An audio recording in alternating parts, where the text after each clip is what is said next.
Our next lecture is going to be from Eric Merola, The God Cells, A Fetal Stem Cell Journey. Eric Merola is an internationally award-winning documentary filmmaker. For the last decade, Eric has directed and produced 4 documentaries exploring disruptive scientific technologies in the space of medical research. Merola's first documentary, Brzezinski, Cancer is Serious Business, 2010, was an international success seen by tens of millions of people worldwide. This project was also presented on Netflix, PBS, the documentary channel, and various international television outlets. The positive reception of the Brzezinski story led Merola to produce its sequel, Brzezinski, Cancer is Serious Business Part 2, 2013. Merola's third documentary, Second Opinion, Lateral at Sloan Kettering, 2014, tells the story of Ralph W. Moss, PhD, who blew the whistle on the successful lateral studies conducted for 5 years at Sloan Kettering Cancer Center in New York City in the 1970s. Today, Eric Merola is most passionate about fetal stem cell therapy, where he has spent the last 4 years researching and releasing his most recent documentary, The God Cells, A Fetal Stem Cell Journey. Merola continues to follow new patients who seek fetal stem cell treatment and share their stories. Merola feels that fetal stem cells could be the most disruptive technology he's discovered in the medical research space, potentially replacing nearly every pharmaceutical medication on the market. I am proud to have with us and introduce Eric Merola. Thank you, Steve. Hello, everybody can hear me okay? I want to let you know that I brought a free copy of this documentary. It's on the end of the table in a postcard. You're welcome to take one. There's a little sign that says free DVDs. This is really exciting for me because I'm the first person to ever stand on a stage like this and talk about this subject matter at such length. And I'm also the first person to have ever done a documentary, no less, devoted, like a series of documentaries about this subject matter. So what you're seeing today is somewhat an exclusive first time ever. The reason being is because this is fetal stem cell therapy. It is probably the most misunderstood, controversial, and contested therapy out there in regards to the world of stem cells. You can try to Google search it. You can read all the books you want about stem cells. You can watch all the documentaries you want about stem cells. You will notice they will conveniently skip over the subject of fetal stem cell therapy. And even researchers in the United States that are researching it, it's not being done on humans except for the handful of clinical trials in the US. Even those guys are afraid to talk about this publicly. So as you can imagine, as you heard Stephen say, I spent the last decade of my life covering different disruptive, exciting medical technologies. This is sort of the holy grail of them all. You have something that competes with very fierce market forces, and of course you add to it the very divisive and polarizing fact that these things come from, yes, they come from abortions. There's 50 million abortions every year worldwide. As I stand here today for the next 90 minutes, there will be about close to 9,000 fetuses aborted around the world as I stand here and talk to you. Fetuses are in overwhelming abundance. I often get people are killing babies on purpose. People are getting pregnant on purpose to contribute fetal tissue. No, they're not. Even if we harnessed all of the human's resources to try to harvest every fetus available, we couldn't do it. It's just an overabundance of them. And I'll get into more of that later. But what's interesting about this, I'll say one more thing about how controversial it is, and how frustrating it is as a journalist. You know, if you watched a documentary on, say, transportation or read a book on the history of transportation, imagine then leaving out the automobile or the airplane. And it's kind of similar. And if you, hopefully at the end of this talk, you'll come to the conclusion like I have that fetal stem cell therapy in regards to stem cells is sort of like the Rolls Royce in the parking lot surrounded by horse and buggies that no one can see. It's fascinating. So basically, let's go to the next one here. This is me. Stephen did a great introduction. You're welcome to, I'll be around later to talk to you, but I want to kind of tell you how I got here. Stephen actually did a great job, so you kind of already heard it. But basically, when I released my first movie, Brzezinski, is Cancer is Serious Business, I was very young and naive in the sense of in this space. It was in 2009. Brzezinski's head of finance, who was in charge of raising money for his final phase of FDA testing, happened to be college buddies with David Axelrod, the newly elected President Obama, and he was his college buddies, David Axelrod, who was his chief of staff and chief architect. He said, I'm going to meet Axelrod next week, give me your movie, whatever form it's in. Great, I did. And this is what Axelrod said. This is very important, but it's just too big. Maybe in 10 years we can face this issue. Not now, too big. And he even alluded, again, this is off the record, candid, college buddy to college buddy, that the banks just failed last year. Can you imagine what this would do to the market if we release this therapy to the market? So that is just cancer. What I'm going to talk to you about today is bigger than that. Cancer, I did the math, and we all have someone in this room who either has dealt with it or knows someone that has. There's 15 million Americans living with cancer right now. On average, lowball, $250,000 per cancer patient. Medicare, Medicaid, insurance covers it generally, the lowball, the average. That is close to $4 trillion of revenue. That is bigger than the GDP of many countries, small countries. So, as you can imagine, this is kind of why I'm so excited about this. All right, so moving quite along.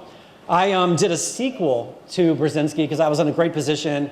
Cancer patients were emailing me. I said, look, I'm not a doctor, but if you want to go see this doctor and be treated, I followed patients. Everybody I followed were terminal brain cancer patients. They were all supposed to die, told to get their things in order. Half of them lived, half of them died. That was my second movie. Third movie was the whistleblower story about how one of the public relations guys at Sloan Kettering did not allow the total cover-up of their lateral studies for 5 years. By the way, I'm sure many of you have heard of it. Eating apricot pits is not the same as the injectable form that they were using on mice, double-blind mouse studies. 80% of the cancer was kept from spreading. Which led me into, finally, in 2014, I started this project. Like many documentary filmmakers, you get emails all the time. Oh, you should do a documentary about this. You should do a documentary about that. I get it all the time. And I kept getting kind of badgered about this subject, and I didn't really know a lot about it. I spent a good year just researching it before I really went full force into it, and what I'm about to go full force into with you today. So going back to how confusing the subject is of fetal stem cells, how most people decide to usually choose that they almost don't exist. You look at cover of Time magazine, August 2001, Dr. James Thompson, the man who brought you stem cells. Well, going back to what I was saying, what this should say is the man that brought you embryonic stem cells. We've been using stem cells since the 1970s with a bone marrow transplant.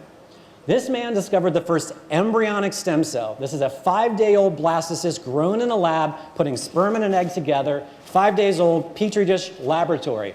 What I'm talking to you about today is a fetal stem cell harvested at the end of the first trimester from a voluntary abortion. Embryonic and fetal are constantly confused. You'll read some article about somebody getting a brain tumor from fetal. It wasn't fetal, it was embryonic. Because one of the defining traits, oh, by the way, I contacted this guy because I couldn't find any fetal stem cell experts in the United States that had done it with people. And I'll get into that more later. And at least he was honest. I asked him, will you be in my movie about fetal stem cells? After all, you're the man that brought us stem cells. And he said, there's his email, sorry, but this is outside of my area of expertise. I really have to give him respect for being honest about not understanding fetal stem cells, being the man that brought you stem cells. So let me just give you a quick stem cell lesson.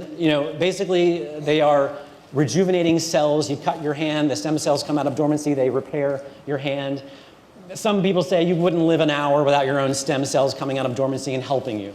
So as you can imagine, harnessing this idea for a therapy, as we all know about today, is not a bad idea. It's a great idea.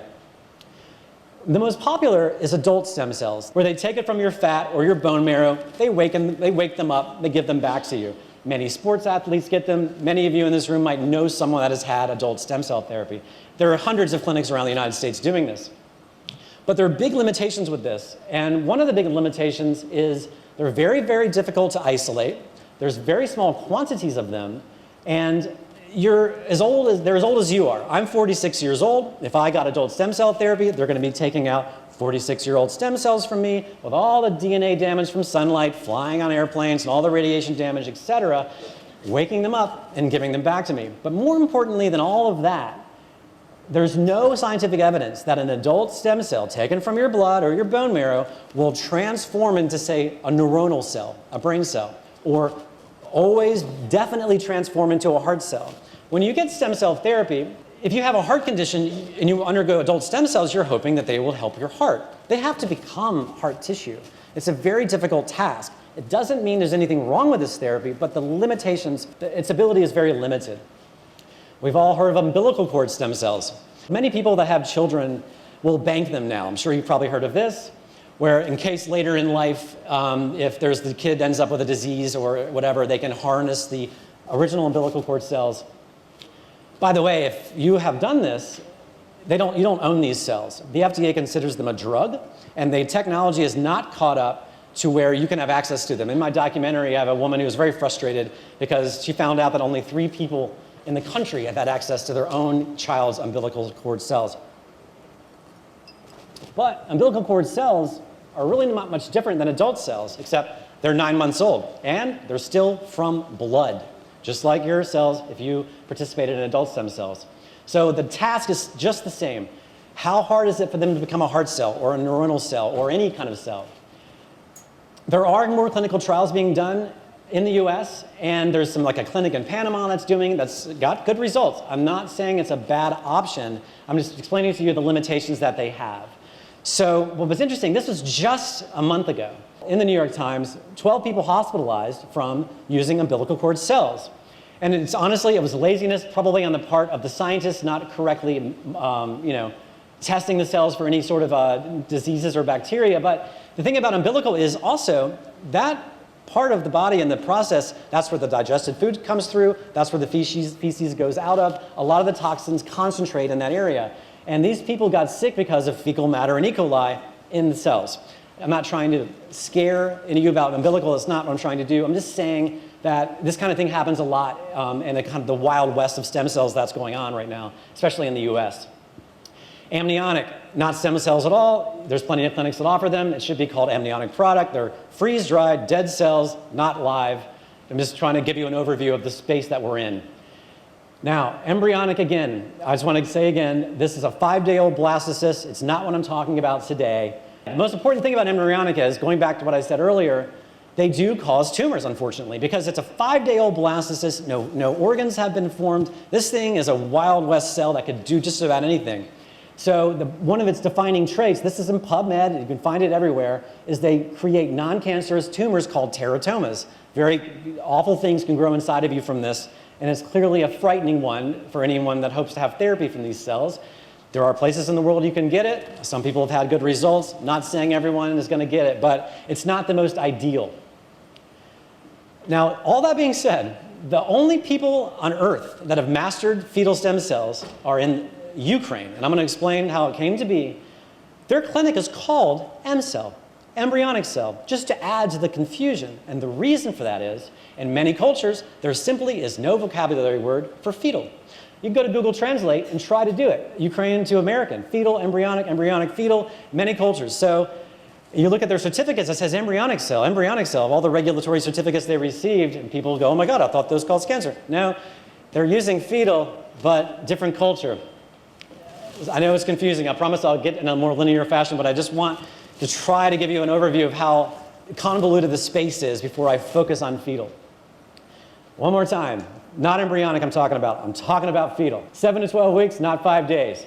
All right, here we go. I'm going to talk about how this came to be. You're like, okay, well, who would have thought of doing such a thing? The reason that fetal was even thought about as a therapy, other than the fact that stem cells in general, harnessing them is a great idea for regenerative medicine and to help, rebuild your body and do preventative medicine, etc.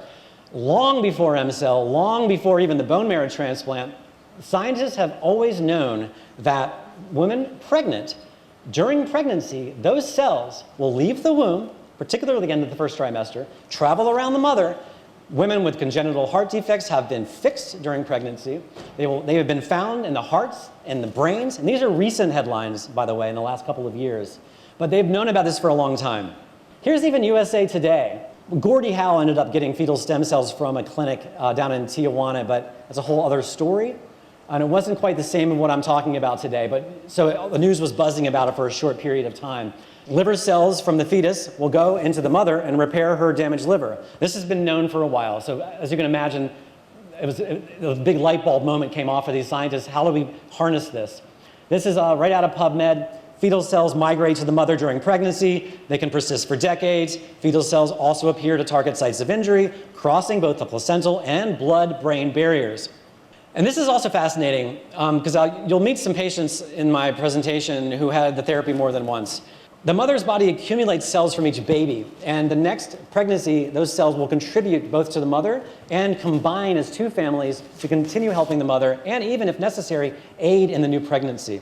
These are the two men that were the original co-founders of this on planet Earth, basically. The man standing behind the desk, Dr. Alexander Smigadoop, with a white coat, he had been working on this in the 70s using mice, any sort of mammal you can think of.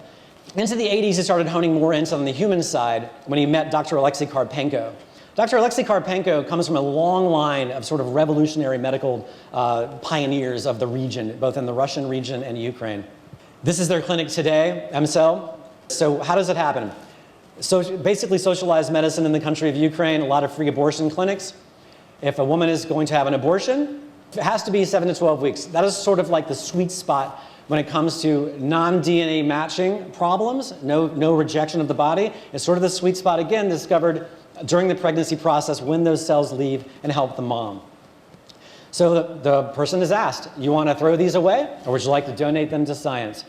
If the donor wants to donate them, the donor is then tested for all bacterial infections, all viral infections, HIV, everything you can think of. If she passes the test, they will take the fetal material. It is immediately sent to EmCell's biotechnology laboratory. There I am. I'm actually one of the few people in the public that is not a scientist it took me 6 months to convince them to let me get in that lab. And it took me longer than that to let me even do the movie with them. So as you can imagine, especially some American member of the media, and I'll get into later, they don't need any more publicity. They're doing just fine. They'd rather continue on with their science and not have any earthquakes around them. So anyway, there I am going into the lab. This is basically like sort of the short list of what they extract from the fetus. They basically take all pieces of all the organ systems of the fetus. And again, everybody wants to know, are they clean? How do we know they're safe? They have a research and development side that takes care of whether or not they're viable. So while they don't believe in replicating the cells, they don't believe in making copies of them to avoid the abortion, they feel that having them straight from the abortion process and not manipulating them beyond that is the best way. But they will see if they grow, to see if they're viable, to see if they will grow new families. That's the research and development. Microbiology is all bacteria you can think of. Polymerase chain reactions to make sure there's no viral contamination. And I'll say, you might ask, why am I focusing on this company or this clinic or these group of scientists? Because they're simply the only place on earth this is being done to this caliber. I'm not trying to promote them. They just happen to be the only place out there. It's not legal in any other country on earth. And I'll get into more of that later in the talk. They have some of the latest, some of the best equipment you find in the US regarding sorting the stem cells, testing them. They have it in their facility. I thought nothing would be more appropriate than to show you the very first patient they ever treated. So when they finally kind of figured out the regulatory framework to allow this to be approved, they worked with the Ukraine Ministry of Health. In fact, the Ukraine Ministry of Health was very much a part of making sure they came to be. This was not a clinic back in the 80s, in the early 90s. They were in a state hospital in one room. And they found a kid, about the age of that kid in the middle. That kid today is the man on the right. They found a kid whose parents had purchased milk from a radiated milk farm due to Chernobyl. It was right around that time period. He was suffering from bone marrow failure or aplastic anemia. He was living off of blood transfusions, and he was waiting for a bone marrow transplant. As you can imagine, the parents were very desperate. Those two men I showed you earlier approached his parents and said, we want to inject your child with something that we're working on. And they explained it was liver cells, and the parents really didn't understand it. They said, sure. They gave this man, once a child, about 7 years old, who was waiting for a bone marrow transplant, to just living off of blood transfusions. He was given a death sentence. 2 rounds of only fetal liver cells, not the whole thing, just the liver cells, cured him of aplastic anemia. He's still alive today. He's never had any therapy whatsoever since those days. And the reason why the liver? What's so fascinating about this therapy is, at the time of gestation, end of first trimester, the bone marrow and the whole body's immune and like blood system is just being formed. And all of that good ingredients to make that is in the liver. So the liver fetal stem cells are one of the most powerful parts of this whole soup that this therapy consists of. In the movie, I was on Skype with him and his parents. He's in Switzerland, his parents in the Ukraine. There I am with Alexei, the co-founder of the clinic and co-inventor, which is also fascinating. It wasn't until my movie and I was on Skype that did the parents even know what they injected their child. They didn't fully understand it until I made the movie and included them in it. And there he is again on Skype. All right, so that's me. And it's one thing to do the movies I've done that cover these topics, and it's another to be a participant. And I've had fetal stem cell therapy 3 times. I'm going to get it my 4th time this year. So you might ask me why. What's wrong with you, Eric? Nothing. Fetal stem cell therapy on just the health side is one of the most rejuvenating, exciting, preventative, almost cheating Mother Nature things you can do. And I honestly didn't set out to be a patient, but I kept meeting all these other people that were like busy professionals like me that would get it. And they were telling me how their lives improved, they were more productive, you name it. I honestly started getting jealous, and I just had this sort of light bulb moment. My God, I'm putting myself in this movie. I'm going to get this myself. So let me kind of give you the overview of what happens to you at this clinic if you get fetal stem cell therapy. It's personalized medicine. Not everyone's treated the same. It's not much like most therapies where, okay, you have this ailment, turn the page, blah, blah, blah, you get this. Every patient that goes there, they want to see your medical data before you go, and then they'll do their own battery of testing on you before they start. So even though this is me, if you have Parkinson's, you have a child with autism, or whatever reason that someone wants to go there, I'm giving you this because it's kind of similar in the way it's all laid out. On day 1, they give me an ultrasound of my abdomen and thyroid, wanted to make sure things were going okay with that. A huge blood and urine panel, ECG, all of that. And from that, they compare that data they've done in their own lab with the data that I've submitted to them. And then after that's done, they kind of have a meeting with me and they tell me what they're going to do over the next 3 days. And I'm there most patients are there for 2 to 3 days. It's like a work day, 6 to 8 hours a day some days. So they kind of lay it out for me. The cells, there's basically 2 places of injection. The liver cells and the more immune cells are given in the bloodstream. The more neuronal related or hormonal cells are given in the fat around the abdomen. That keeps the best body temperature. All the years of doing this, they found that they release in a more controlled manner in the fat around the abdomen, the subcutaneous injections. My goals for day 1, when they explained to me, and this goes for every patient, even if you're going there for Parkinson's or MS or whatever, a stroke, or you had a heart attack, the cells kind of will treat each patient the same. So again, why I'm talking about myself so much here. What's the most fascinating thing about this is they will grow new blood vessels, new capillaries. So if someone is older, you can imagine how beneficial that is. And I'll get into my father later with his type 2 diabetes, and if it wasn't for this, I don't think he would have had such an improvement. So they kind of explain this to you. You're going to have better circulation, you're going to have better liver function for many of the things I talked about. Of course, you're going to have a better immune system and bone marrow on the first day. So they categorize the cells on the first day with these goals in mind. On day 2, they kind of focus on both your digestion as well as your sort of memory and neurological side of you. And on day 3, they work on more of the muscle and the cartilage and the tendons. And interesting enough, at the bottom, the sexual functions. Everybody gets older, our libido drops. We're not 18 years old, But one of the first things that I noticed after they sort of kicked in was like the libido just exploded. I was just like, what is happening? Again, that's not why I go get the therapy, but it lets you know that something is happening to you, So again, this is just sort of like a short list of things that I've noticed. My ability to focus and calculate. What's also fascinating about this therapy, again, if you're going for a devastating ailment, these things will happen to you anyway. You know how you get frustrated and you're having a bad day and maybe you get an email that's really irritates you and you don't think about it and you shoot back a crappy response and the next day you go, oh my God, I really should have thought on that. I started doing that for the first time and the cells kicked in. I started handling the highest stress moments with clarity, like I had been a Zen master for like the last 10 years. Like I've been studying transcendental meditation. Like it was the most bizarre thing to go through, what they do to you psychologically. and like sort of this leveling out and this confidence that you feel. It's fascinating. Obviously, like blood work just normalized it. Like all of us, we always have something kind of out of whack. Everything went right in line. Didn't change my lifestyle, carried on the way I did. Okay, this is really fascinating. This is really fascinating. I just got permission to talk about this 2 days ago. Now, one of the skeptical arguments, as we talked about earlier, is, oh, how do you know the body doesn't just kick the cells out? How do you know? Forget about the fact that we've known for decades that the cells will migrate to the mother, and they'll say, oh, that's the mother's child. Of course, no, because that's a technically, genetically different child. If that child is born and grows up, that does not mean that child can give that mother a kidney. It does not mean that there's a definite match. That is a genetically different human being inside the woman and the mother. So they said, how do we devise a test to prove that these cells remain in your system? And I'm a part of a study group. I'm a part of like a dozen people. They just started doing this study group. And this is my telomere length before and after therapy. I mean, most people know what telomeres are. They're sort of like the plastic sheath on a shoelace. And you're born, they're really strong. And as your shoelaces wear, they kind of fall apart and your shoelace frays. And your telomeres are like the ends of your chromosomes.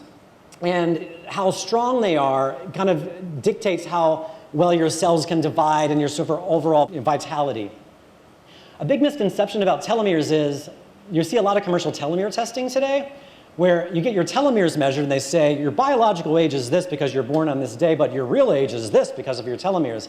It's not necessarily true because there are infants with shorter telomeres than 50-year-olds. How does that work if that's true? So again, adding more to the convoluted nature of the space, I just want to make it understood that fetal stem cell therapy did not make my telomeres grow. What this study proves is the cells stayed in me. And the reason being is that at the top of the chart, that is August of 2017, I had already had my first round of cells in 2016 of the summer. A year passed. I was getting my second round of cells. I started participating in the study. And by the way, they use a fish flow technology. It measures the telomere down to the white blood cell level. You can't go to LifeLength or all these commercial places and get this kind of test. It's not reliable. In fact, I don't want to get down that road, but the commercial telomere testing is a whole other can of worms. This is the most accurate test you can do to measure your telomeres, is the FlowFish method. 5.38 kb. So that was me after one round of cells before my second round. Got round two. A year later, before my third round, look how they jumped up. And what this means is not that my telomeres grew. What it means is those young, full-length, brand new telomeres that were injected into me in the fetal stem cells mingled, duplicated, created families, and became a part of me to the point where they affected my telomere measurements. That's unbelievable. Again, the study is ongoing. I'm not saying this is finite. I'm in the middle of this. They're in the middle of it. I had to convince them to let me talk about this and handle it properly, which is why I'm beating this dead horse. They don't make them grow. There's no proof that your telomeres are going to grow. But what this proves is that the full-length, brand new telomeres mingling with my 46-year-old are multiplying to such a degree that there's such a jump. And by the way, on average, the longest telomere length in people is 8.7. I'm jumping up to 7.23. It's really remarkable. I was right in the middle of average. I'm way above average a year later. So I'm happy to answer questions about this later, but the point is, while it's not finished, they're going to have this peer-reviewed and published. They are starting to be able to prove that these cells stay in you. Forget about the fact that people are doing great and people are walking around they shouldn't be, and that's not enough because there's anecdotal evidence. How do we know it was the cells? We've heard all the skeptical arguments about many of the things talked about in this conference. This proves it. They're in your system for at least a year. We'll see how that goes. If I'm here next year, I'll give you an update on where I'm at. All right, let's get into some of the diseases. Multiple sclerosis. This guy on the right is Lawrence. The guy on the left is his doctor. The doctor has been a doctor for 50 years. He's been Lawrence's doctor for 30 years. Lawrence was diagnosed with multiple sclerosis in 2011. He needed canes. He needed help to stand. He needed help to move around. He had MRIs. One of the diagnostic tools of MS to say you have MS is like plaques on the brain, on MRI. He didn't have one round of fetal stem cells. He had a few rounds over the course of many years. And every time, after like the second or third round, he no longer needed his canes. He's walking around like normal. And his doctor was completely dumbfounded, completely confused, didn't really know what to do. He was very jolly and very happy and very funny about it. But The expression in this photograph is this expression the whole interview I had with him. And going back to what I was saying about no one understanding this therapy, it was easy for me to get into doctors because they're like, oh, stem cells, sure. Yeah, you have stem cells. Okay, I will talk to this Eric guy. They had no idea what they were getting themselves into. There's Lawrence getting out of his car, walking around. But I want to emphasize, and I'll emphasize it many times, that this isn't some sort of magic bullet cure for anything. Stem cells regenerate. MS is a degenerative disease. So, like anything, caught early enough, he was not that early, but early enough. 1 year you get it, you see how you're doing. If you're one of the lucky ones, which is the majority, you feel you know you're doing better, you're standing better, but you're not quite perfect. A year later, boom, round 2. Going back to what I was showing you, how 2 pregnancies, the cells build on the next, same thing. They just keep building on the last round of cells. Going back to my telomeres slide, they're still in me. When I get them again, they keep building. So they keep rebuilding, and they keep rebuilding. And in the case of Lawrence, he has. And he's going back again this year. Even though he feels great, he's just making it his annual thing. I mean, you would never know this man has MS. And by the way, when I made the film, when the doctor talked about the plaques on the brain with the MRI, I said, ooh, Lawrence, you need to get an MRI. He said, well, okay. You know, he had to fiddle around with the insurance. He got it. Plaque's gone. Again, I'm not saying that is every case of MS, the plaques are going to go away. It happened with Lawrence. And everybody I'm showing you are people that I've met. These are people I've spent hours with. I'm only going to talk to you about people that I have a relationship with. I'm not going to tell you about some story I heard about or whatever. And again, I can't emphasize enough, doesn't mean everybody with MS is going to turn out like Lawrence. All I can tell you is like, I saw Lawrence, and I went through the journey with him, and he's doing great. Okay, just quickly, this is EmCell's sort of stats on MS. Since they've been around since the 90s, they've treated 270 MS patients. 83% of the cases have improvements in everything that you see. I don't want to read everything out, but all the usual things that go along with an MS patient. Muscular dystrophy. How many people have seen the Jerry Lewis telethons? All this money raised for wheelchairs and walkers. Not a cure, quite a remarkable therapy. This is Sophie, she's 11. She has Ullrich muscular dystrophy. This is a type of muscular dystrophy that's diagnosed shortly after birth. People her age, girls her age, boys her age, are on feeding tubes and respirators. They've had to have rods stuck in their spines to keep their spines straight because it's such a severe type of muscular dystrophy. She's had it probably half of her life every year, and she's doing fantastic.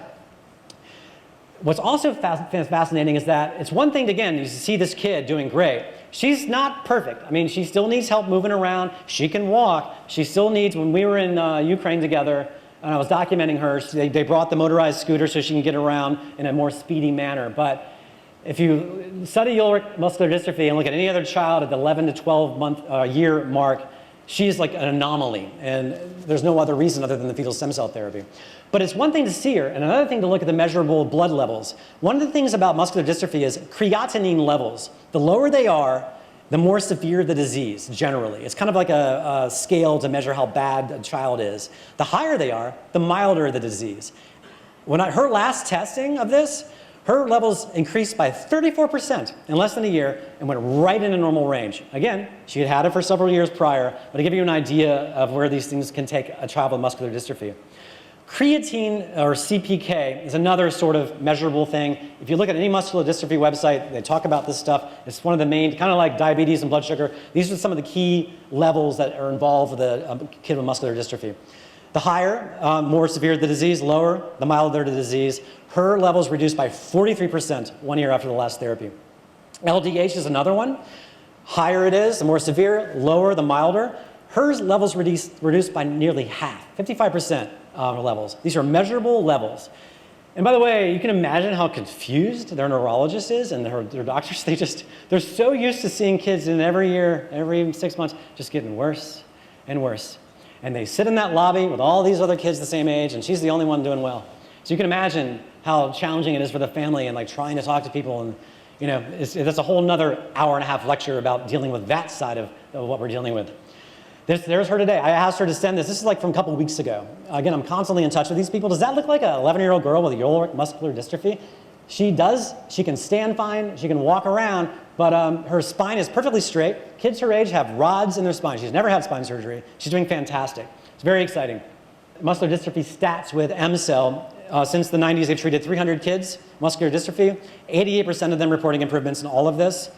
By the way, you might ask, how do they get this? They haven't done clinical trials. All they can do to base their data is to stay in touch with the previous patients.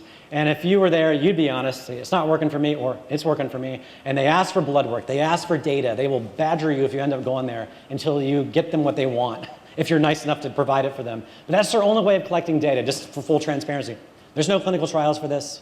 It's just what they've been doing for nearly 30 years. So since I'm on that note, do you know that only 25,000 people on planet Earth have even had this therapy? And I'm one of them, I've had it 3 times. That's how little people know about this. And they've been around for 30 years. So I guess it's a fascinating fun fact that you might say only 300 kids. That's huge compared. They might treat 1,000 people a year from all over the world. Autism, we all are familiar with this. See how he's looking at the camera right in the eyes? Before therapy, after 1 round of therapy, he could not do that. His parents would say it was like he looked past you, like he was in his own world, just no eye contact. This kid was angry, ornery, biting his mother, smacking his mother. He could not walk with his mother to the store. She had to carry him everywhere. Anybody that has a parent with an autistic child knows how difficult that can be. Look at this child. Now, another thing, too, is going back to measurable results. An ADOS score, which is the Autism Diagnostic Observation Schedule, was sort of the gold standard of measuring the levels of autism and its spectrum. He went, before treatment, ADOS score of 22, moderate to severe, to only a few months later, down to 17, to moderate, just a few months later. Again, eye contact, happy, not perfect. There's no cure for autism that we're aware of, but the amount of pressure and relief from a parent dealing with an autistic child like that, to have these kinds of improvements is life-changing for people. As you can imagine, people that go get this therapy don't always want to be on camera. They don't want their identity for obvious reasons. There's another family from America that went, that I've gotten to know pretty well. Let's just call him Mike. Mike was 12 years old in March of 2017. Autistic child. I met him the trip he went there to get the therapy. He could only blurt out 1 word at best, couldn't form a sentence. As most autistic children are, they get angry because they can't express themselves. And honestly, the mother was kind of skeptical. She was quite skeptical, but she said, what the hell, what does it hurt, right? She saw my movie, and we had many conversations and said, not a doctor, not giving you advice, but if you want to go, I'm going to actually be here at this time doing some more work, following them. Oh, sure, she goes. And also what's interesting is, going back to what I said earlier about diseases, the longer you have it, the harder it is for the cells to push back. So if you're late-stage Alzheimer's or late-stage MS, that's a lot more work for these things to do. They're not going to just turn you around for one. But EmCell, treating a lot of autistic children, they said, ooh, he's 12. We've not seen good results in kids this old with autism. We do better much younger in age. We've seen better results. We just want to be upfront with you that don't expect a lot. He's 12. We will treat him, because he qualifies, and it's not going to hurt him. At 12 years old, 3 or 4 months after treatment, he's in the back seat back in America. Mom's driving. He says, hey, Mom, turn up the radio, my favorite song. She almost crashed the car. He didn't say it as perfect as I did, but he said it. He put strings of words together and made a sentence, and has been completing sentences ever since because of this. So the mother obviously went back a year later. March of 2018, they decided to do an age equivalent kind of test. But the age equivalent of this 12-year-old was 3 years, 2 months. At the end of March, he had the 2nd round of therapy.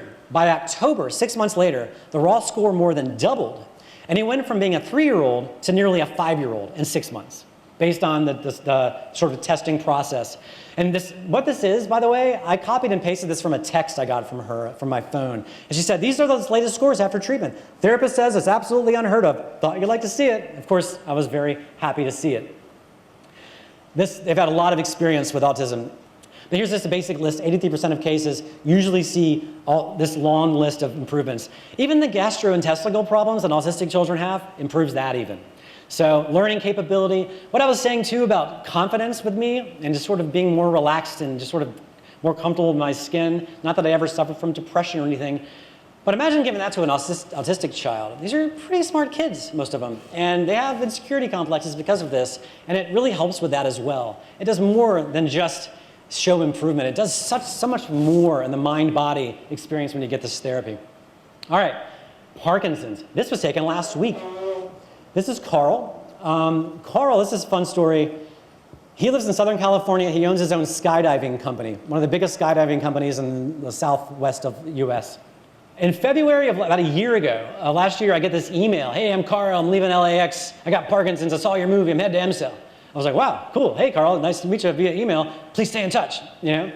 So 2 or 3 months later, I stay in touch with him. He was like, I don't feel nothing. I don't feel nothing. 2 or 3 months in, nothing. And by the way, he was like, I'm hunched over. I got bad gait, like many people with Parkinson's, the trembling, the normal symptoms. About 3.5 months in, suddenly, he gets up in the morning, he's standing up straight. Trembling stops. But he would have these, he still does, he'd have these like 6 to 8 to 9 hours a day where all symptoms just disappear. Then he falls right off again. And he's like, Eric, it's more frustrating because at least when I wake up in the morning, I know I'm going to be hunched over, I know I'm going to be shaking, but now I can't even make plans. I don't know, am I going to be okay today? But obviously he's not unhappy. But I finally, after much badgering, convinced him to let me cover this guy. So just last week, I went down to see him, and that's me on the left, obviously. My wife took the picture, and he's going to let me follow him. I'm going to be at EmCell, by the way, at the end of February, and I'll tell you why. I'm working on a sequel to the movie, and I'll get into that. But Carl's going to be there with me. Well, I'm going to be there at the same time. So I've got Carl's story here. I interviewed him at a great length. I'm going to follow him in Kyiv, Ukraine. And then since we're both living in Southern California, I'll keep up with him. But it's interesting because I wanted to include him because he's like in the middle of it, you know. Parkinson's, been living with it for a little while. He's like maybe in his early 50s. I think he's had it for 5, 6-ish years. But so yeah, it's a great story because he's still kind of like figuring it out, you know. He's not perfect, but we're hoping, obviously, that after the second round, maybe the 5 to 6 hours a day will be longer. Maybe it'll go away completely for a while.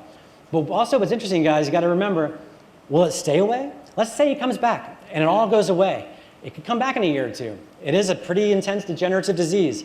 Fetal stem cells aren't a magic bullet, but people, again, like Carl, will probably find himself going every year to make sure his Parkinson's stays away.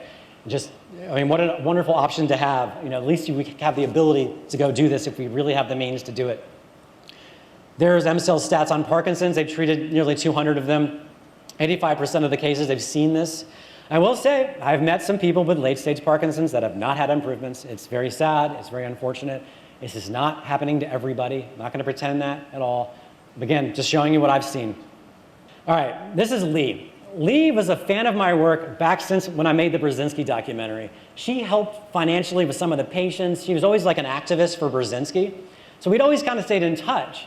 And I did the God cells, and she saw it. She went, oh my God, I'm going to Kyiv. And she's like, she's like, I got all these issues. I never knew any of these things. So there I am in Kyiv. That's my picture of her in downtown Kyiv outside of the hotel.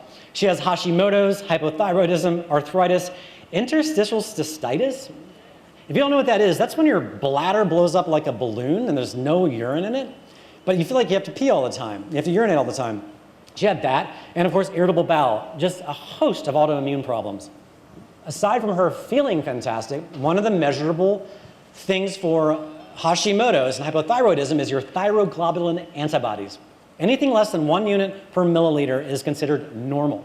She was off the charts in February 2017 at 392, off the charts. She had 2 therapies. The first one knocked it way back. A year later, she did it again. After the second therapy, down to 4. So again, aside from her feeling great, never been felt better, but again, it's a measurable change in her blood chemistry that these cells affected. There she is at EmCell with one of the nurses. But yeah, can you imagine with all these issues and having them all? She spent like $30,000 on supplements and all this stuff out of pocket to deal with this before she saw my documentary and heard about this therapy. So she's obviously extremely excited. Her irritable bowel went away. She's wearing high heels again for the first time. She's a very busy professional. She owns her own company. And she's, so what's interesting too is after the first round of cells, what happens to a lot of people, they go back to their old bad lifestyle because they feel so good. And so she just totally started eating fast food and like totally let everything go away. But she still was holding up pretty good. But anyway, but even through that, she's doing fantastic. This is my father. My father, in his 70s, type 2 diabetes. Like many Americans who love their high fructose corn syrup sodas, love their white bread and their white pasta, and him being a red-blooded Italian, just a poster child for type 2 diabetes. I love him, but he just is. There he is, hilariously wearing his Chernobyl shirt he bought in Ukraine when he was getting the therapy. I thought this was appropriate. But with him, one of the biggest things we were afraid of with my father in type 2 was feet. He had no feeling in his toes. We'd hold a hot hair dryer to his toes. He couldn't feel it. Full heat. No, couldn't feel it. He went in March of 2017, and within a month, all of the feeling came back. And he's been fine ever since. He hasn't gone back. So, and he still doesn't live a perfect life. He stopped drinking the Pepsis and the sodas, still loves his white bread and his pasta. He's a single guy. So what I'm trying to get at is they still did their job, even though he hasn't really taken perfect care of himself. So, but he's a great guy. He's really healthy and got a good energy and everything. I'm just trying to say is that I'm personally blown away that the numbness in the feet hasn't returned yet, and it's been over 2 years, only one round of therapy. So there's a lot of, again, I only want to talk about people that I've met, but with diabetes in general, all the things that go with it, these cells do remarkable things for. And again, what I said earlier about growing new capillaries and new blood vessels, that's one of the biggest reasons why he has feeling in his feet again, is because he has a bunch of new blood vessels down there that also are fighting against whatever goes on with numbness and eventual, loss of your feet if you let it go too long. Type 1 diabetes, it has a good results with as well. But it's another challenging one. There are a handful of people that have gone off insulin, but it's not everybody. And it also is, the patient has to be on top of this. If the patient isn't willing to make the lifestyle changes, EmCell's therapy can only do so much. And I'm gonna get in a little later about what they might be doing further with type 1. But in general, type 1 and type 2 diabetes, this is a remarkable therapy for you. Not a magic bullet cure, but pretty darn remarkable what it can do in the rejuvenation and repair of the damage diabetes can do to you. All right, this is Danny with a blue shirt with her mother hugging her. I'm gonna get into arthritis a little bit. Ankylosing spondylitis is in the arthritis family. Only 200,000 people a year in the US get this. This is very rare. This is when your cartilage and your vertebrae fuse together over time. And over time, you eventually are hunched over with a curved broomstick for a spine. Incredibly painful as this unfolds. She was addicted to narcotics, fentanyl patches, high school kid, into college, just trying her best just to survive through this. Fetal stem cells, boom. A college rowing team. Like this, I'm not saying this to everybody. I've only met one patient that's had ankylosing spondylitis, but she's had it twice, and she hasn't had it in a couple of years. She's doing great. She just got married. She's doing great. It's okay. What's interesting too is what happens a lot with this therapy I've seen. Danny desperately needed it. Family's not wealthy. They scrounged the money together to get this child this therapy, not even knowing if it would work. And so what happens is the child does great, and then the mom goes, "I want this now." Grandma goes, "I want this." Everybody they meet wants this now, just for whatever. So here's her mother at EmCell, getting it for anti-aging reasons because she wanted to.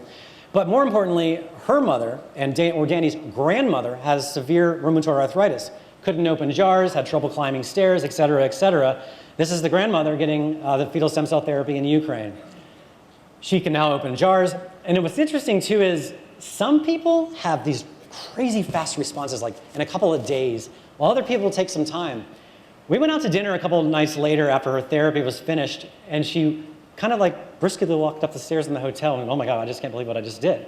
And so she's one of the lucky ones. I will say, as far as how fast it happened, rheumatoid arthritis, it's highly inflammatory, it's degenerative.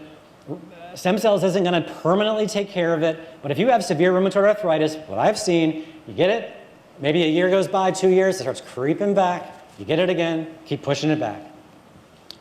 Okay, this is not the most attractive picture in the world, I'm sorry, but this is a colonoscopy. Crohn's disease. This patient is from Canada. Obviously, the one on the top is July, the one on the bottom is September. You can see how inflamed it is. And then, of course, in September, huge improvements in the colonoscopy images. It does really good things for anything digestive, because I guess the way the intestines work, and now there's a lot of regeneration there, kind of like the skin being our largest organ, and because you're getting intestinal-related cells as well, harvested from the fetus, they just go to do their work on the digestive system for the same reasons that it does good for autistic kids that have digestive problems, etc. This is sort of like the list of things that they have experience treating. I won't harp on this too long. I kind of like to focus on people that I've met. All right, so I'm working on a sequel, and I wasn't sure if I was going to make a sequel to this movie until I found out what I'm about to tell you about. I never really, when I make these movies, I never know what I'm going to do next. I kind of have to go on the journey myself, and kind of like Brzezinski, where I made the first one, and now I'm in this world, and now I got all these cancer patients coming at me. Should I get this? I don't know. If you want to go, that's your decision. I'll follow you. EmCell has cured male infertility. Not everybody, but they have a 30% cure rate in a study that they're conducting. This is a first in world history this has been done. I don't really need to read the stats. We know, especially nowadays with environmental issues and everything under the sun, fertility is going down as a human race in general. There's all kinds of reasons why men are infertile. There's three categories when it comes to why a man is infertile. It's not an easy thing to cure. You have one, it's not just the sperm count. People think, dead sperm, low sperm count. No, it's much more complicated than that. Morphology is the shape of the sperm. You see the blue one is normal. You have all sorts of head defects, and all kinds of defects can happen in the sperm. If they can't swim right, they can't make it to the egg. You have that challenge to overcome. Then you have their ability to move at all. The grade A on the left is their ability to swim quickly in a straight line, make their way to the egg. This is sort of the sperm motility, Motility is the definition for a single organism's ability to move, not quite mobility.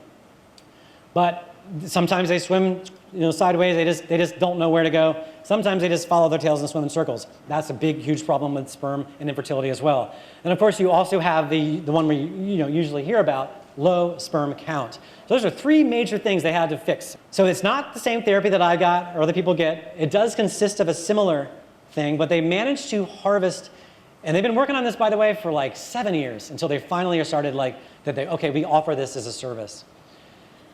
They have to actually take the male reproductive organs at the time of gestation with everything else, as well as some other stuff that related to male sort of reproductive, and they've had to experiment and experiment. And so not only are you getting the cells in the arm and in the fat in the abdomen, you're getting injections in the testicles. It's a little more invasive. But what's also fascinating is for this study and for my sequel that I'm going to hopefully follow some American men, ideally, is these men have failed 3 years of every fertility treatment available to them under commercial fertility treatments. They have failed and have given up. And obviously, they're not going to want to do a clinical trial, nor do I want to do a movie separately on this unless we can prove that these people have failed at all. I want to interview their fertility doctors and say, nope, hopeless. This guy's never going to have a kid. And then see where it goes. Now, this is one of their more remarkable patients. Category 1, morphology, the sperm shape. This patient, before treatment, 0% of the sperm were shaped properly. 3 months in, 90% of them are shaped properly. 5 months in, dropped to 40. You might ask, why would it go up and down? This patient flew on an airplane in the middle of this. Radiation, there's all kinds of lifestyle factors that affect sperm. So I asked that question. She's like, yeah, he was doing some traveling. Again, this is only 5 months after therapy. Motility, their ability to move, 0. Again, 3 years, failed fertility. 3 years of testing, 0 before treatment. 1 month in, still 0. Huge jump, 5 months, huge jump again. Sperm count, obviously, same thing, 0 to pretty significant. That being said, 4.8, 1.6 is still low. You have to be over 15 per milliliter to be considered fertile. So he's still low. But this patient got his partner pregnant. The old-fashioned way, not like in the lab and the artificial thing to help it along, got her pregnant. Unfortunately, as the study is ongoing, miscarriage, like so many unfortunate pregnancies, they're going to still try. But this, again, the study is ongoing. Here's just another patient. You can see after 3 years of failed infertility treatments, before treatment, on up to the 12-month mark, you can see the steady increase just go right on up. If you know somebody that's a male that's infertile, a doctor, whoever, I'm just saying, like my Brzezinski movie, if somebody decides to go, I would love to follow you. I would love to follow them. I would love to prove you're infertile. And I'd like to, this is a huge challenge. I can't think of anything more challenging as a movie. Probably going to take me 3 years at least to complete this. Because they have a roughly 30% cure rate so far, I need to follow 6 or 7 guys minimum. Americans, I'd like to be. And I want to follow them until they have a child. And I can't think of anything more poetic than this fetal material that's thrown away and unwanted. People might argue, it's life that's given up, that's giving life to someone else. And one thing I wanted to say earlier that I don't know if I said was about the moral versus moral issue is, what is more immoral really? Whether you agree with abortion or disagree, you're not going to stop it. It's like, I might hate guns. I'm not going to stop guns from being here. It's there. Abortion's going to be here. Might be more abortions tomorrow than there were today. Same with guns. So unlike guns, why not, what's more immoral? Throwing them in the garbage or taking this very valuable material and letting scientists that know what they're doing harvest that and help other humans? That's all. Just wanted to point that out. Thank you. Thank you very much. I'm not quite done yet. So if you want to email me, and I'll be around, hanging around, you can take a picture of that, whatever. By the way, I love answering emails. As I said, only 1,000 patients a year this clinic gets. Before my movie came along, they might have treated 5 Americans. Like, no one has heard of this. So it is not a bother for me to maybe place you in touch with another. Let's say you have a child with autism. I want to speak to another parent. Here you go. I'm happy to do it. It's not a bother. Email me, because I don't really get that many emails about this, honestly. I'm happy, I'm excited if I get anybody contacting me about this. Now, what I'm about to show you, I wasn't going to do, but I have to do it. I wouldn't do my duty as a journalist and sort of like the guy that exposes sort of wrongdoings in this space. It's one thing to go after big pharma. It's one thing to talk about how corrupt the FDA is and talk about what a mess we're up against with these market forces that do not like innovative therapies like this to be pushed forward. But there's some bad actors in this space that give this a bad name. And I know this. This little section I'm calling research. We all think we're research geniuses. We got Google, right? I did my research. I went to Google. I learned about it right there. Well, there are some bad actors in this space. And like the patients I saw, I know this for firsthand because I spent 2 years with a fetal stem cell company following them before I finally convinced EmCell to let me talk about them or document them. It's a company in California. They treat in Tijuana. This is their website. I want you to take a look at this. Stem Cell of America. Looks official, right? Breakthrough stem cell treatment. Looks official. Look at those fancy photographs. Scroll down on the page, and you just heard me talk for how long? I have no idea how long I've been up here. About fetal stem cells being done in the Ukraine for 30 years. You scroll down on this page, look what it says. Notably, Stem Cell of America is the only treatment program using fetal stem cells. How could that be? How could that be? How could their website, Stem Cell of America, say such a thing? What would you call that? What would be the definition of that, knowing what you now know? Yeah, so you got that. Now look at these fancy photographs. I just had to do this, you guys, and I'll tell you why I had to do it. Look at this. The top photograph is a stock photo. Now, if you were going to spend a bunch of money and go to some stem cell clinic, wouldn't you, with people looking at microscopes, wouldn't you hope that those are their employees? Not at all. That's a stock photograph. And guess what? Some Asian biotech company is using the same one. You look at their treatment, safety, results. The top 3 are from Stem Cell of America. The one on the left is a copyrighted image from published in European Biotech from Novo Nordisk. The one in the middle, safety, that came from some article in Popular Science about stem cells working for racehorses. And then the one on the right, results, is another stock photo I found in another veterinarian publication. The one on the left, this is their mission, right? You see a kind doctor talking to a patient. That was stolen from a book cover about doctors talking to patients. The picture in the middle is a clinic, quote unquote. That's the one in Tijuana, but it's just an office they rent out once a month to do it. This is also on their website, research. We operate our own stem cell laboratories and research centers. Our top-notch scientists continuously translate advances in stem cell science into innovative new treatments. 2 years I spent, not one lab, not 2 labs, not one. There's no research centers, especially not plural research centers, but those pictures, those are real. But guess what? Those pictures were taken at EmCell in the 1990s when the guy on the bottom left was there learning from it before he stole it from him. And I know those pictures because I have them in my possession. There they are. There he is. This is what happens. This guy was a popular TV doctor, kind of like the Dr. Oz of his time, found out about these guys, went to the Ukraine before they were anybody, wowed them, oohed and awed them. They got excited. Ooh, big, powerful American doctor, TV personality is going to bring us to the fame. And by the way, this guy was, this is in the 90s. He was interviewing Joan Rivers. He's been on Geraldo. People can easily find out who this guy is. He made good friends with the inventors, got close to them, signed contracts with them, even though American law, Ukraine law, you're never going to fight that out in court. But, they thought they were going to work together. Took what he learned and left. Never saw or heard from him again, opened up Stem Cell of America. He, at one time, in the 90s, when he had good stuff, was doing great. And that's why I was attracted to it, because I found and met all these people that did great. Stem Cell America did great work. Why? Because they had good cells for a long time. And all I can speculate, I'll emphasize speculate, is they ran out and they have no way to get more. Why? Because EmCell is the only place on earth that does it. Think they're going to give it to them? They're not going to give it to them. So I don't know. All I know is when I started this project, I met all these people that had been there doing great. I met the doctors and I got their medical results. But in 2 years, I went to Tijuana 12 times following these people and this company. And I didn't see anybody get better. Like, what is going on? Like, what is, where is this miraculous discovery?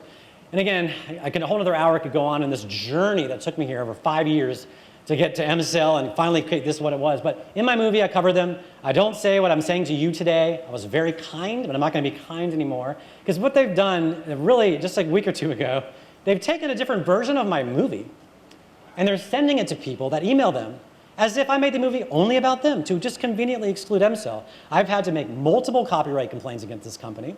So I decided, you know what? I'm going to stand on this stage today and not only tell everybody for the first time about this therapy, but I'm going to call this company out. They need to be called out. I'm a journalist. I expose things. I do films. I had to do this. So there you go. Who knows what's going to happen now? But all right. So this is EmCell today. This convenient little building, been around for a while. Like I said, they were in a one-room hospital in Kyiv, and they slowly graduated to become bigger and bigger, expanding their science and become what they are. They're a pretty top-notch operation. 7 or 8 doctors there. They also have PhDs in fetal stem cell therapy. These are the world's pioneers and professionals in fetal stem cells.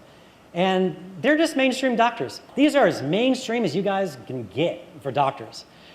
But this is mainstream to them. They don't know. It's legal there. It's been legal. And again, I can't emphasize enough, it's not legal in China, Germany, India, nor Tijuana. It's not legal anywhere except Ukraine. But at least you have the ability, if you have the means, to get on a plane and go there if you're invited as a patient. Now, you ready for this? First time, it took me a little while to convince them to let me show you this. You look at that clinic, been around for a long, long time. Look at this. Boom. This is what they're doing. This is a massive 4-story, brand new, state-of-the-art facility to give you an idea of how they're expanding. This is also in Kyiv, Ukraine. To give you one up, the top floor is their lab. Their lab is going to be to FDA code. No different than any other biotech company, say in Germany or whatever, that has a drug, say, in America. They need to have first the lab to be up to FDA code. But the FDA says, yep, lab looks good, let's do the clinical trials over here. There's consultants you can hire, like any biotech company would, to get your lab up to code. So just because they can, they're going to do that. So that's a big leap forward. They're also going to have an observatory where you can so as a patient, you can see into the lab. Enough people have said, I want to see your lab, including me. And they're going to finally do that. They're going to have multiple panes of glass. One of the biggest reasons they don't want people in the lab is sterility reasons. As you can imagine, you don't want any contamination. So what I'm trying to say is, not only is it a really revolutionary technology, but they are expanding greatly. The thing is, most Americans never heard of this. I watched like a whole 9-part series recently on stem cells. Not one episode had fetal in it. Didn't even bring it up. There I am at the bottom, the gray shirt with my little GoPro in my hand. So that being said, I want to talk about something I was allowed to talk about too. I said the lab. This is kind of fun because it brings us back full circle to the Axelrod story. You have somebody like Brzezinski has a treatment for cancer, not a magic bullet cure. You have which can basically take down a $4 trillion industry. I just said they're going to have a FDA up to code, FDA standard lab done. After all, they're building it from the ground up. Might as well make an FDA lab that they approve of, right? There might be, maybe, at least the process will be filed, a phase 1 study in the United States using EmCell's technology for people waiting in line for a heart transplant, pull them out of line, give them the cells. So it's funny, you think about this, anybody that knows about the FDA is like, where are your animal studies? Like, oh, I've been doing this for 30 years, we're not doing any more animal studies. They go, oh, we got to open up the chest, stick the cells in the heart. No, you don't. Put them right here. Put them right here. So you can imagine what they're up against. You got abortion, you got people that don't understand this at all. So what I'm saying is, while I think we shouldn't hold our breath, I just want to give you an idea of how hard and they've been pushing this, that you guys never heard of this. Will it ever be approved, or excuse me, even a trial allowed in the US? Can you imagine The #1 cause of death, heart disease. And these guys swoop in. Everything's paid for. No need to raise money. We'll pay for the trials. And you have people being yanked out of line waiting for a heart transplant, going back to their lives because some cells were put in their arm. You're talking about a real major crash of metal, if you would, if that takes place. For me as a journalist, it's exciting because Brzezinski's story for me was exciting because I got on the front lines of like the FDA coming after him and the Texas Medical Board coming after him. I went down to the court trials, but to be a journalist on the front row seat to watch the FDA scramble when you're going to bring basically an alternative to heart surgery to the U.S., it's going to be a fascinating experience to see what happens. We'll see what happens at all. But the thing is, these guys are smart. They know what they're up against. They don't need American approval. They're fine. They're perfectly happy where they are. They'd love to move to another country. If anybody would make it legal, they would love that. They would love to squeeze right in. But as you know, to go through the approval process in any country, you're talking about decades. Just for, say, Parkinson's. Okay, we got that. Now let's go hard. Another 2 decades of clinical trials. They're already doing it. So at least know that you have the means to get on a plane and go there. You can do it. So I've kind of stopped being an activist. I stopped getting frustrated with the system. I'm going to change it. Oh, when people see this, it's going to change things. No, it's not. I'm sorry to say, it's really unfortunate. But what I focus on is letting people know what's out there and how to seek it, how to find it, and try to get to the bottom of the truth of what's out there is what my job is.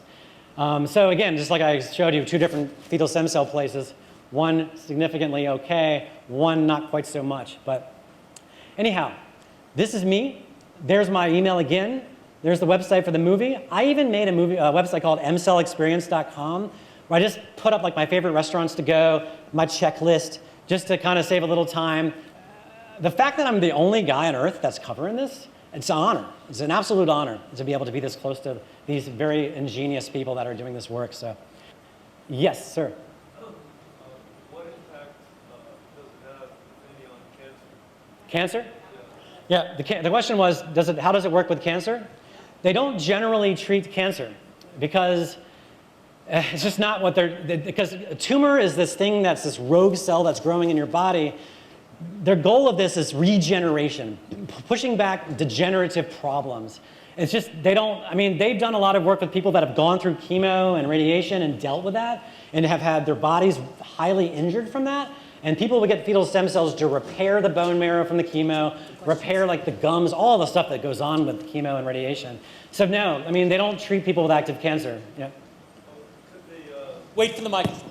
Could it really upgrade the Wait for the microphone. Yeah, it does this. The question was, does it boost the immune system? Yeah, I'm not sure if were you here the whole talk or did you just squeeze it? Okay. No, especially because you're getting the liver fetal cells, which are the building blocks of your whole immune system, your bone marrow, your blood circulatory system. They're just wonders for immune system. Okay, I'm glad you asked this. It was about a couple of months after my second therapy. I walked around for 3 weeks, nearly a month with a sore throat. I felt fine, no fever, no body aches, nothing. And I was just busy dude. I'm like, this got this sore throat, won't go away. And as all this time goes by, just being so much on my plate at all times, I finally went, I'm gonna go to urgent care to see what the heck's going on. They swabbed my throat. Like, dude, you have strep. So I'm walking around for nearly a month with strep throat, didn't know it. And all I can attribute that is to the cells. That's all I have no idea. There's no explanation. I've had strep plenty of times. It is miserable. I just had this irritation for a month. I took an antibiotic, knocked it out. So yeah, I can't think of anything better for the immune system personally. Yes? Oh, thank you. So if it's doing these good things for mitigating the after effects of chemoradiation, all that kind of stuff. Yeah, No, I'm getting to the question. Then if it's boosting the immune, couldn't it really supercharge the immune to prevent recurrence? Because cancer cells, continue to live in us. Yeah, it's hard to dare say that this is an anti-cancer therapy, but if you just got to lose common sense, you're taking the inflammatory way down. You're pushing all inflammation down. A lot of cancer is from inflammation. Smokers, inflamed lungs, boom, tumors. So you're pushing all that down, and you're also boosting the immune system. So, I did have a long conversation with them about this. There's no data, but they said, of the many thousands of patients they've treated, they've heard of almost no one getting it. And which is interesting because if you look at a population, again, small population, compared to the population of any other population, in America, I got a 50% chance of getting cancer as a man, you know? So you look at that population versus their population, again, small, not a good study group, but I'm saying almost nobody has had it. So maybe, you know? Yeah. Is there an age limit? What does it cost? Okay. And do they treat patients that are on dialysis? Okay, great question. And I meant to say this before I had the Q&A open. The cost, I can't tell you this because it's personalized medicine. I can't give you a cost. It's the same with Brzezinski. One cancer patient costs this, another cancer patient costs that. It's all over the place. I'm so sorry. Dialysis, unfortunately, I've not seen them allow a dialysis patient to the clinic. There is no age limit, no. I'm not aware of like a newborn being treated. I don't know about that, but as far as age, but no, they've treated very old to extremely young. Again, I don't know about newborns, but yeah, dialysis is something, I'll get to you, ma'am, I promise. Because the new clinic, maybe, these are the kind of things they're hoping to do in the new clinic. Yeah, it's the best I can answer that. Yeah. This woman in the back, I'm so sorry. I'll get you next. Yes? In listening to you tell about the different stories and the benefits that different people had, you mentioned a wide variety of health problems. On one of the things that I personally didn't hear, I don't know if you mentioned it when I wasn't, but one of the things that you mentioned in the way of health problems was cerebral palsy. And I found that to be a little bit different. So I'm wondering, and I would like to hear if you've had any experience, you know, of stories of people with cerebral palsy and what was the success rate or the results of that as well. Sure. If you want to email me or I can put you in touch with them, they will give you their stats on that. They always tell you, this is what we've done with this, if somebody has an interest in a particular ailment. And who knows, I mean, maybe they can help you get in touch with somebody, maybe. That's not really what they do. But yeah, I wish I could answer that question better for you. But I do know that they do treat it. Yeah. First of all, thank you very much for all your movies. It's amazing. And I would like to ask if any side effect were noticed. Great, thank you. There's no side effects. I know it sounds nuts. How can you have a treatment with no side effects? Honestly, what I say is the only side effect is you spend the money and nothing happens. You came off with 87, 83%, 89%, 82%, and then there was your father. Can you imagine where those results would go to? Can you imagine what would happen with those metrics if you cleaned up their nutrition, including your father? Oh, no question. I couldn't agree with you more. Off the chart. Yeah, no, I couldn't agree with you more. Absolutely. Yes, ma'am. Okay. Sorry, I have run over my time. Do I take one more question or? Okay, yes, you ma'am. So I know treatment is individualized, but what sort of lifestyle modifications do they recommend, if they recommend it? Not much. I mean, they want you to, like as he said, they want you to just eat well, sleep well. The only thing I would say is, because you're traveling a long way, kind of hang out in the city for a couple days. Don't just jump on a big bacteria, virus-ridden airplane, you know, right after the therapy. But they just want you to just take care of yourself, you know? Like if you have diabetes, just stick with that good diabetes diet. There's no real specific lifestyle, you know, other than just the obvious common sense stuff. So I'm happy to talk to anybody, hang out. I know that we have to get me off the stage, but I'm not going anywhere. It's more of a comment than a question. I actually know somebody who's been to EmCell for cerebral palsy. Oh.